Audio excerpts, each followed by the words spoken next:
We had some people actually in law enforcement that questioned that report pretty significantly. You know, when we've had these type of issues in the past with stories like this, a lot of different theories come up, especially in this case, since we don't have a lot of information about this shooter, about the man who opened fire and killed so many. They say that it's hard to believe that he actually went after these tanks because people were actually hiding where we're standing. And if you look at the pictures, the video of the tanks, it's about 1,100 feet away. And we do know that people's cars were here. A lot of people took refuge in this area. People were running in this direction, and he was basically spraying in a 180-degree plane.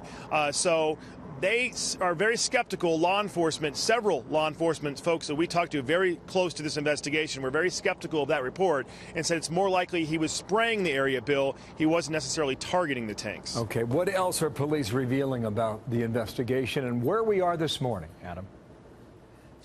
Well, I thought it was interesting. There's a couple of things. One, they say they haven't crossed anything off the list. So basically, they haven't eliminated any possibility. Two, the sheriff last night insinuated that maybe he had some help and he probably had to have some help. And three, Marilou Danley, who spent several hours with investigators, both FBI and Las Vegas representatives, in Los Angeles yesterday at the FBI office.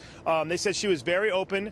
She was helpful. They didn't get a ton of information from her. And I think the number one important thing about her investigation and her part of this investigation, if they thought she had some involvement, whether she should have known more or whether she's not necessarily telling everything, they would detain her and bring her back to Vegas. They have not done that. So it kind of tells you where they're going with that part of the investigation. Adam, Bill? Thank you. Adam Housley leading our coverage there back in Las Vegas this morning.